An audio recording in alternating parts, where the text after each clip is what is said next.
আসসালামু আলাইকুম প্রিয় ফুটবল ফ্যান্স।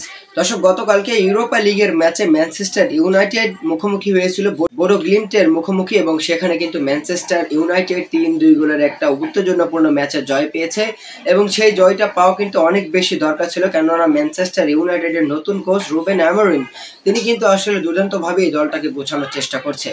তবে সবচেয়ে যে বিষয়টি সবচেয়ে বেশি ভালো লেগেছে, ব্রাজিলিয়ান ফরওয়ার্ড অ্যান্টনি সান্তোসকে কিন্তু আমরা অনেকদিন পর গতকালকে ম্যানচেস্টার ইউনাইটেডের জার্সিতে শুরুর একাদশে মাঠে দেখেছিলাম, তাও ইউরোপা লিগের ম্যাচে। এবং ম্যানচেস্টার ইউনাইটেডের কোচ রুবেন অ্যামোরিম তিনি কিন্তু আসলে অ্যান্টনি সান্তোসকে নিয়ে বেশ কিছু কথা বলেছেন গণমাধ্যমে। তিনি বলেছেন অ্যান্টনি সান্তোস কিন্তু ইনজুরি থেকে ব্যাক করেছেন এবং তার ফিটনেসের উপর নজর দিয়েছেন তিনি। ম্যানচেস্টার ইউনাইটেড এমন একটা দল হচ্ছে দিনে দিনে, সেখানে আসলে সমস্ত ফুটবলারদের ফিটনেস নিয়ে কিন্তু বেশি গবেষণা করা হচ্ছে। তো সেক্ষেত্রে কিন্তু আসলে অ্যান্টনি সান্তোসের ওপর কিন্তু আসলে অনেক বেশি দায়িত্বটা থাকবে এই দলটাকে টেনে নেওয়ার জন্য রাইট উইং থেকে। তবে রুবেন অ্যামোরিমের ওপরে কিন্তু অনেক কিছু নির্ভর করছে। আমরা যেমনটা দেখেছি বার্সেলোনার রাফিনার ক্ষেত্রে, যেই রাফিনা আসলে বার্সার জার্সিতে কোনো রকম ভাবে আলো ছড়াতে পারতো না, সেই রাফিনা কিন্তু এখন বার্সেলোনার মেন ম্যান আপনি বলতে পারেন। হেন্সি ফ্লিকের অধীনে দুর্দান্ত ভাবেই কিন্তু তিনি পারফরমেন্স করে যাচ্ছেন ম্যাচ বাই ম্যাচ। আমরা সকলেই চাই, বিশেষ করে যারা ব্রাজিলিয়ান সমর্থকেরা তারা কিন্তু চাই অ্যান্টনি সান্তোস যেন রুবেন অ্যামোরিমের হাত ধরে কিন্তু আরও একবার লাইমলাইটে আসুক এবং আরও একবার তিনি ব্রাজিল জাতীয় দলে ডাক পাক।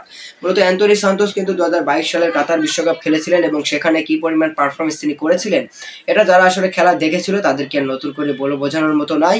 অ্যান্টনি সান্তোস রাইট উইংয়ে খুব দুর্দান্ত একজন ফুটবলার, যদিও তার ইনজুরি এবং ওই যে নারী কেলেঙ্কারির একটা ঘটনার পর থেকে তাকে আসলে আর ব্রাজিল জাতীয় দলে দেখা যায়নি, বা তিনি সাম্প্রতিক সময়ে কোনো রকম ভাবেই কিন্তু পারফরমেন্স করে ব্রাজিলিয়ান কোচের নজরে আসতে পারেননি। তবে অ্যান্টনি সান্তোস আরও একবার ইনজুরি থেকে ব্যাক করেছেন। গতকালকে 60 মিনিট তিনি খেলেছেন। তিনি সেখানে 60 মিনিটের খেলায় আসলে এতদিন পর ইনজুরি থেকে ফিরে কিন্তু আসলে একেবারে খারাপ পারফরমেন্স করেনি, তিনি মোটামুটি ভালোই পারফরমেন্স করেছেন।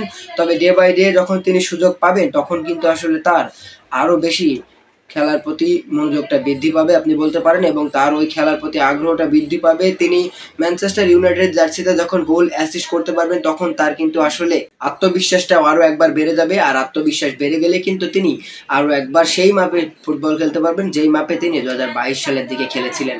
তো আমরা সকলেই চাই অ্যান্টনি সান্তোস যেন ব্রাজিল জাতীয় দলে ডাক পাক। অ্যান্টনি সান্তোস ব্রাজিল জাতীয় দলে ডাক পাওয়ার জন্য এখনো 4 মাস রয়েছে সময়। 4 মাস পর ব্রাজিলের খেলা, 4 মাসের মধ্যে অ্যান্টনি সান্তোস এমনভাবে যেন নিজেকে গড়ে তোলে যেন পরবর্তী কল আপে আমরা তাকে রাইট উইং পজিশনে দেখতে পারি।